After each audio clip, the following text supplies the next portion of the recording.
Halo teman-teman, kami telah tiba di tempat barbershop. Tanpa perpanjang kata, kami langsung perkenalkan nama kakak.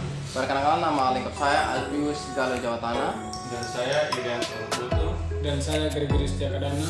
Dan saya Afrima Nindul. Mungkin kami perlu tahu bilang kakak.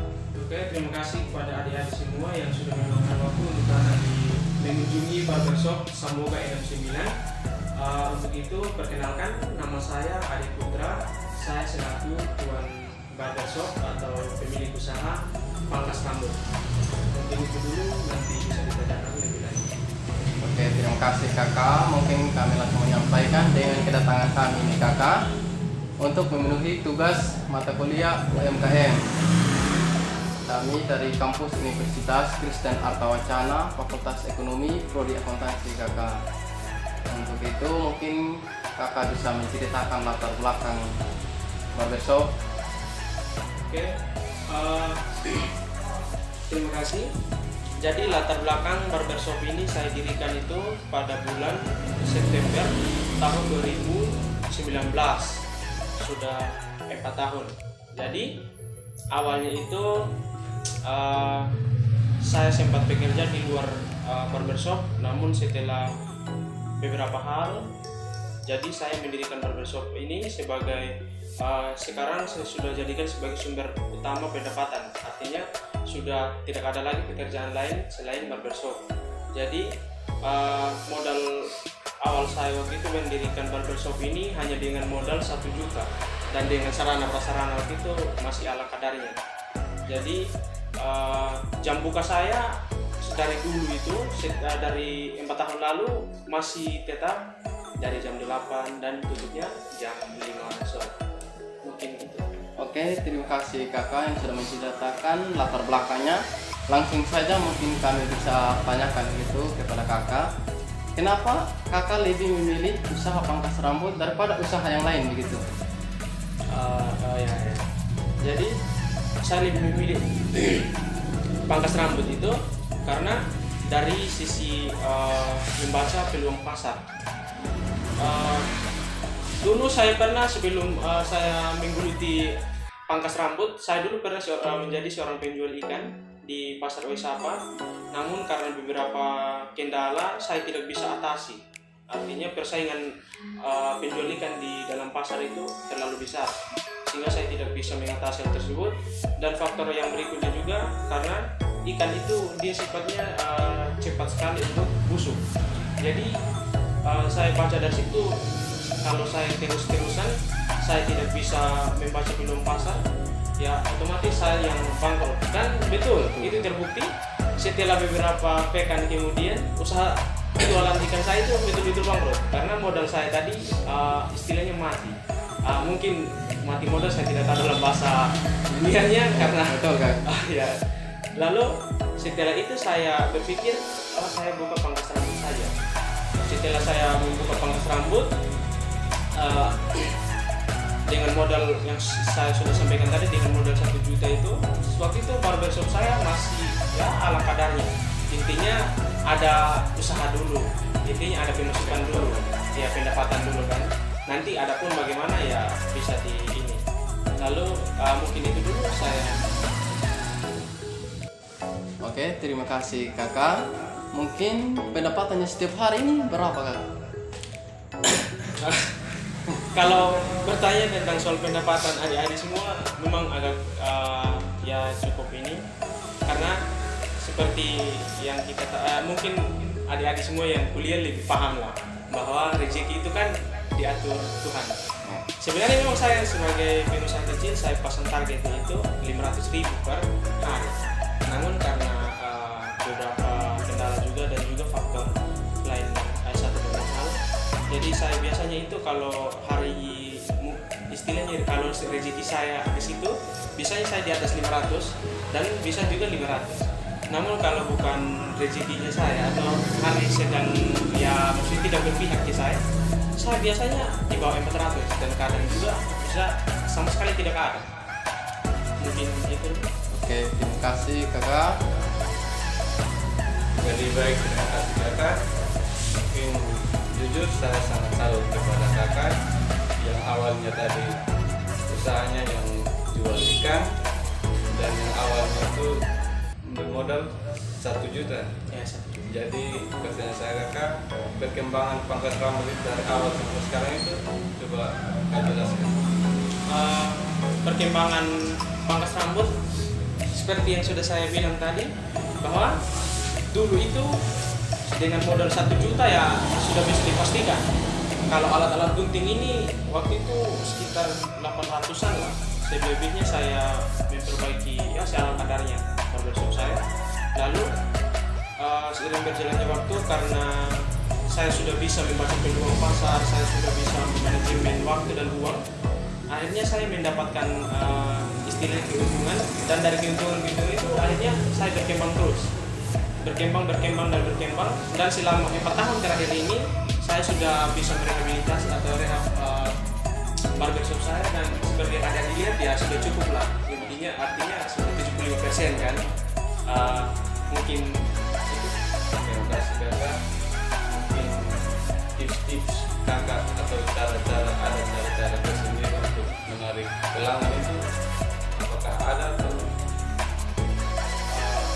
baik.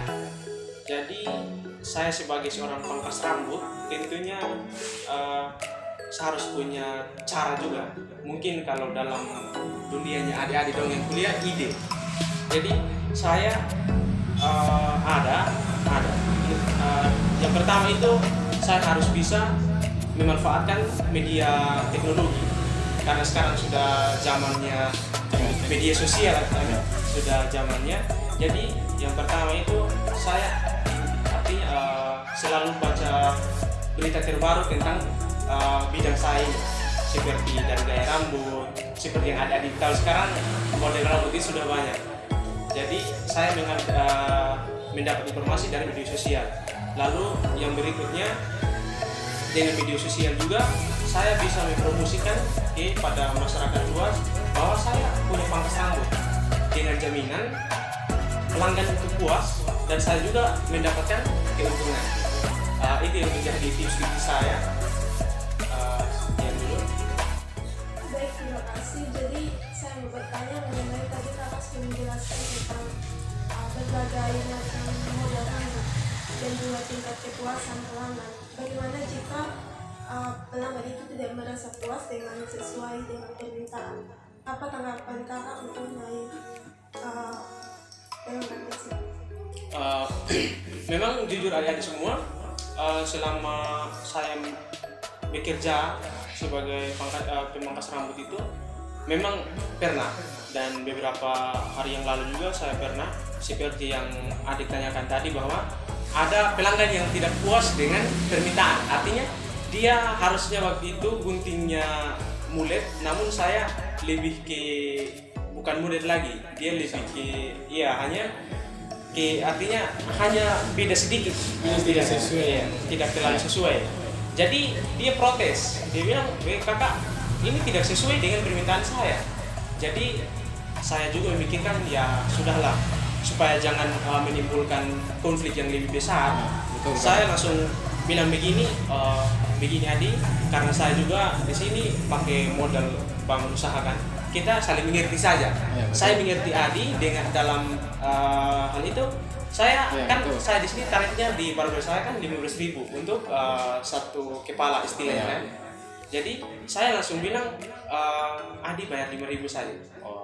Jadi itu saja maksudnya solusinya, supaya dia juga artinya pelanggan itu puas, saya juga tidak terlalu rugi lah. Ya. Baik, terima kasih. Jadi saya mau bertanya lagi tentang apa manfaat dari yang dirasakan masyarakat dalam kakak mendirikan usaha penghasil.